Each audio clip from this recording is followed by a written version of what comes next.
Good evening दोस्तों, welcome to Sachin study tube.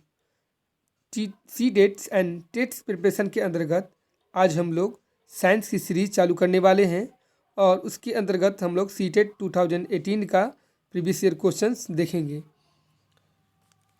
तो चलिए दोस्तों शुरुआत करते हैं। और शुरुआत करने से पहले मैं ये कहना चाहता हूँ, अगर ये मेरा वीडियो आपको अच्छा लगेगा और ये मेरी पहल बहुत आपको प्रभावित करेगी तो इस वीडियो को लाइक ज़रूर करिएगा और मेरे चैनल को सब्सक्राइब जरूर करिएगा और इसको शेयर जरूर करिएगा। चलिए शुरुआत करते हैं। पहला क्वेश्चन कहता है कि निम्नलिखित में से वायु में रखने पर जल उठती है। ठीक है, मैग्नीशियम, जास्ता, एल्युमिनियम और सोडियम। तो मैं बता दूं दोस्तों कि कौन कौन सी ऐसी धातुएं हैं जिनको वायु में रखने पर जल उठती है। ये स्वतः जल उठती है। ठीक है, जैसे पोटेशियम और सोडियम जैसी कुछ धातुएं हैं जो इतनी तेज़ी से अभिक्रिया करती हैं कि खुले में रखने पर वो उसमें अपने आप आग पकड़ लेता है। ठीक है ना, इसलिए इसे सुरक्षित रखने के लिए आकस्मिक आग को रोकने के लिए केरोसिन तेल में, ठीक ना, डुबा कर रखा जाता है। कौन कौन? पोटेशियम और सोडियम को। ठीक है, पोटेशियम सोडियम को केरोसिन तेल के अंतर्गत रखा जाता है। ठीक है, देखिए सोडियम को केरोसिन तेल में रखा जा रहा है। आगे बढ़ते हैं क्वेश्चन नंबर 2 की ओर। क्वेश्चन नंबर 2 कहता है कि मैग्नीशियम हाइड्रोक्साइड OH का उपयोग किया जाता है अपचयी कारक में, प्रति अम्ल में, किण्वन कारक में, ऑक्सी कारक में। तो देखिए मैग्नीशियम हाइड्रोक्साइड MgOH। तो MgOH के बारे में बताता हूँ कि जब भी पेट में अम्लता बढ़ जाती है यानी एसिडिटी बढ़ जाती है तो उसको दूर करने के लिए किसका प्रयोग किया जाता है? मैग्नीशियम हाइड्रोक्साइड यानी कि मिल्क ऑफ मैग्नीशिया का। ठीक है, मिल्क ऑफ मैग्नीशिया का प्रयोग किया जाता है। यह एक दुर्बल क्षारक होता है। ठीक है, मैग्नीशियम हाइड्रोक्साइड, मैग्नीशियम हाइड्रोक्साइड। और इसका एक और भी नाम है मिल्क ऑफ, एक मिनट, इसको मिल्क ऑफ मैग्नीशिया के नाम से भी जानते हैं हम लोग। Milk of magnesia, magnesium hydroxide. जो अम्ल होता है जब क्षार के साथ रिएक्शन करता है, देखिए जब OH लगा हुआ है तो ये क्या है? क्षार है। ठीक ना, SO2 या SO4। ठीक है ना, ये अम्ल होता है। H2SO4 आपने सुना होगा, ये अम्ल है। और जो OH लग जाता है बेस में तो ये क्षार बन जाता है। तो ये जब अम्ल और क्षार का रिएक्शन करता है तो उदासीन कर देता है ये रिएक्शन को। ठीक है, तो अम्ल, पेट में अगर अम्लता बढ़ जाती है तो उदासीन करने के लिए मैग्नीशियम हाइड्रोक्साइड का प्रयोग किया जाता है या मिल्क ऑफ मैग्नीशिया का प्रयोग किया जाता है। चलिए आगे बढ़ते हैं क्वेश्चन नंबर 3 की ओर। क्या कह रहा है क्वेश्चन नंबर 3? देखिए दोस्तों, निम्नलिखित में से कौन सी गैस पॉप की ध्वनि के साथ जलती है? Hydrogen, nitrogen dioxide, sulphur dioxide, oxygen.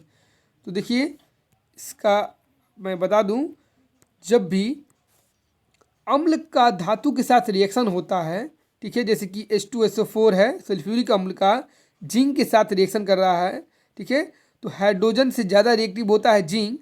तो क्या करता है कि जब जिंक हाईली रिएक्टिव होता है तो इसको ये छोड़कर ये इसके साथ एडजस्ट हो जाता है, निजुड़ जाता है। ठीक ना, जिंक सल्फेट बना देता है और हाइड्रोजन गैस निर्मुक्त होता है। जब हाइड्रोजन गैस निर्मुक्त होता है तो जो बुलबुला टाइप निकलता है, तो जब हम लोग मोमबत्ती इसके ऊपर लाते हैं तो हम लोग एक फटफट की आवाज़ सुनाई देती है, यानी कि और इंग्लिश में देखा जाए तो पॉप ध्वनि के साथ ये चलती है। पॉप ध्वनि के साथ ये आवाज़ आती है और ये जलती है। ठीक है, तो यहाँ पे कौन सी गैस रिलीज हो रही है? Hydrogen gas. ठीक है, अब देख लीजिए फिर से क्वेश्चन को। क्वेश्चन कह रहा था कि निम्नलिखित में से कौन सी गैस पॉप ध्वनि के साथ जलती है? तो वो है हाइड्रोजन। ठीक है, नेक्स्ट क्वेश्चन है 4 नंबर। कह रहा है कि कौन सा असंपर्क बल का उदाहरण है? पेशीय बल, गुरुत्वाकर्षण बल, चुंबकीय बल और 1 और 2 दोनों। तो देखिए असंपर्क बल। असंपर्क बल का उदाहरण कौन सा है, देखिए यहाँ पे असंपर्क बल, एक मिनट, विश्व के जितने भी पिंड होते हैं एक दूसरे को आकर्षित करते हैं और वस्तुओं के बीच आकर्षण बल क्या कहलाता है, गुरुत्वाकर्षण बल कहलाता है। और यह एक असंपर्क बल के अंतर्गत आता है। असंपर्क यानी कि दोनों से टच नहीं हो और वो काम हो जाए, ठीक है, तो असंपर्क बल हो जाता है। ठीक है, तो कौन कौन सा है इसमें, गुरुत्वाकर्षण बल, अब एक चुनना ही है आपको, क्योंकि एक और दो दोनों पॉसिबल नहीं है, पॉसिबल नहीं है, तो यानी कि गुरुत्वाकर्षण बल आपका पहले में है, तो ये आंसर हो जाए गुरुत्वाकर्षण बल। ठीक है,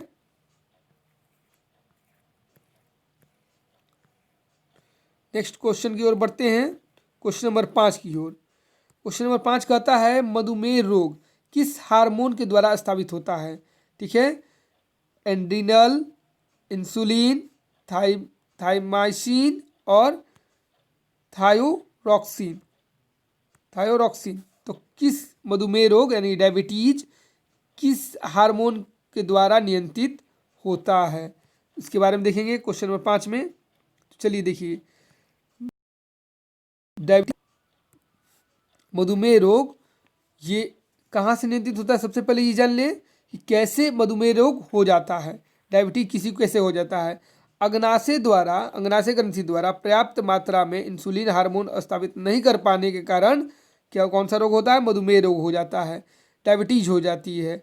तो ये पहला क्वेश्चन तो ये बन गया कि कौन सी ग्रंथि इसको स्थापित करती है, तो अग्नाशय ग्रंथि स्थापित करती है। और कौन सी चीज स्थापित होती है इससे, इंसुलिन स्थापित होती है, इंसुलिन हार्मोन्स स्थापित होती है। तो दो क्वेश्चन इससे बन गए।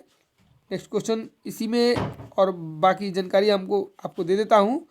ठीक है, कहता है कि गला के बारे में जाने होंगे कि गला बहुत फूल जाता है उसमें, ठीक ना, उभरा हुआ गले हो जाता है गला।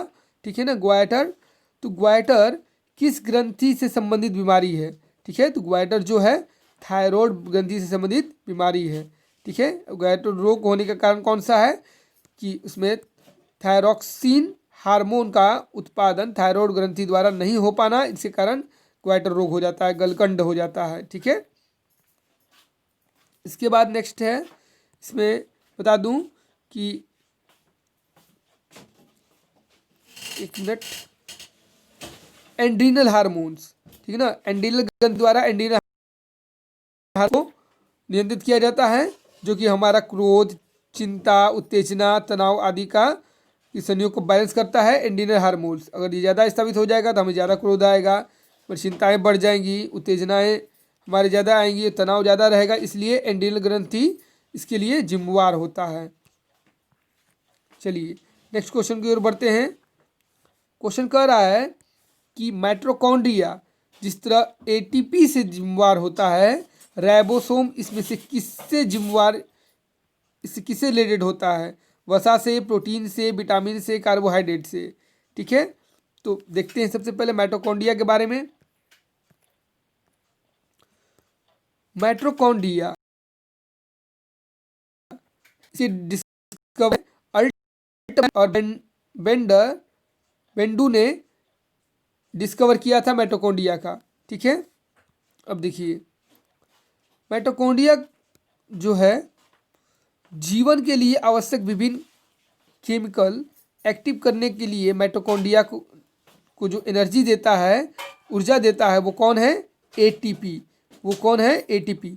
एटीपी के कारण ही उसको एनर्जी मिल पाता, ऊर्जा मिलता है। ठीक है, माइटोकॉन्ड्रिया, ठीक है, हमारा पावर हाउस जिसको कहते हैं माइटोकॉन्ड्रिया को हमारा पावर, और ये पावर हाउस कहाँ से मिलता है, एटीपी से उसको प्राप्त होता है। ठीक है, तो उसी तरह राइबोसोम को ताकत देने का काम कौन करता है, वो प्रोटीन करता है। ठीक है ना, प्रोटीन के कारण वो उसके अंदर ताकत आता है। ठीक है, क्लियर हो गया। नेक्स्ट क्वेश्चन की ओर बढ़ते हैं। क्वेश्चन नंबर 7 कह रहा है कि यीस्ट का उपयोग उत्पादन में किया जाता है।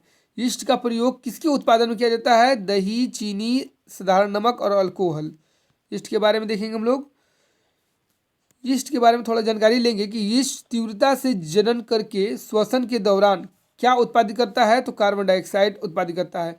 यीस्ट जो होता है जब श्वसन करता है और जनन करने की प्रक्रिया करता है, जनन करके जो श्वसन करता है उस दौरान CO2 उत्पादित करता है, CO2 छोड़ता है। ठीक है ना। यीस्ट का उपयोग किस में किया जाता है, तो देखिए यीस्ट का उपयोग ब्रेड बनाने में, पेस्ट्री बनाने में, केक बनाने में इत्यादि में किया जाता है। और यीस्ट कहाँ से प्राप्त होता है, तो देखिए जौ, गेहूँ, चावल एवं फलों के रस में उपस्थित होता है यीस्ट। ठीक ना। शर्करा से यीस्ट का, ठीक ना, उत्पादित किया जाता है। शर्करा से, उसमें जो शर्करा होती है उसमें यीस्ट मौजूद होता है। और उसी यीस्ट से क्या बनाया जाता है, तो देखिए अल्कोहल एवं शराब का निर्माण किससे किया जाता है, यीस्ट से किया जाता है। ठीक है। अब एक और इसमें जानकारी ले लेते हैं। चीनी के अल्कोहल में परिवर्तन करने की प्रक्रिया क्या कहलाती है, किण्वन या फॉर्मेटेशन। चीनी से भी अल्कोहल बनता है, चीनी को अल्कोहल में परिवर्तन करने की प्रक्रिया कहलाती है किण्वन प्रक्रिया यानी फॉर्मेटेशन इंग्लिश में कहते हैं। किण्वन प्रक्रिया की खोज किसने और कब की, लुईस पास्चर ने 1857 में की थी। लुईस पास्चर ने 1857 में की थी। ठीक है। तो चलिए दोस्तों, अब लास्ट क्वेश्चन अटेम्प्ट करते हैं हम लोग। चेचक के टीके की खोज किसने किया था, तो चेचक की टीके की खोज एडवर्ड जेनर था। तो यहाँ तक ये क्वेश्चंस पूरे समाप्त होते हैं। मेरे नेक्स्ट वीडियो के लिए आप मेरे चैनल पर बने रहें, और इस तरह का सीरीज आपको अगर देखना है तो मेरे वीडियो को लाइक, शेयर, सब्सक्राइब जरूर करना मत भूलिएगा। धन्यवाद।